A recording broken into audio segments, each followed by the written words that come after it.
ale všetko ostatné je v rukách generálnej prokuratúry. Ja to považujem za veľmi vážnu vec, čo sa stalo. Je to naozaj vážna vec, že sme preukázali financovanie politickej strany a súčasne sme ukázali, že tu je neuveriteľné podozrenie z prania špinavých peňazí. A predstavte si teraz, že čo by sa dialo aj medzinárodne, keby takúto kauzu mal Smer sociálna demokracia, tak by nás roztrhali na márne kusy.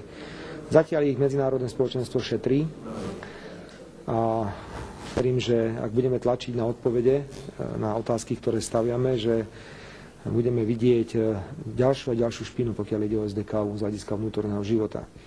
Viete, strana, ktorá vyhadzuje ľudí kvôli politickému názoru, mám teraz na mysli radových členov, ktorá dokáže manipulovať s hlasovaním v Národnej rade, ktorá má účty v švajčiarskych bankách, ako sú nominanti z SCP, strana, ktorá nemala problém vydierať, ktorá mala fiktívnych darcov, tak od tejto strany ťažko môžete očakávať niečo normálne. Chcete dostať Mikuláša Dzurindu za mreže? Ale prosím vás, ja neprajem nikomu nič zlé, veď každý si je zodpovedný sám za seba.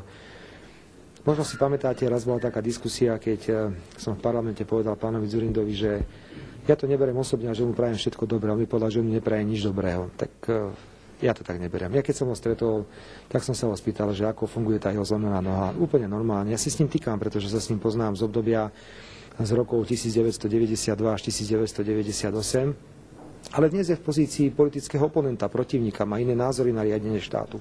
Ja som ten posledný, ktorý by niekomu želal, aby išiel niekde a aby mal nejaké problémy. Ale ak sa niečo stane vo vnútri strany a zaváňa to porušením zákonu, tak nech to príslušné orgány vyšetria. Ja vám garantujem, že keby takúto niečo mali proti nám, tak už mi visia na krku 4 prokurátori. A vy sa nepamätáte, ako maloval môj Vinohrad do Samárovi?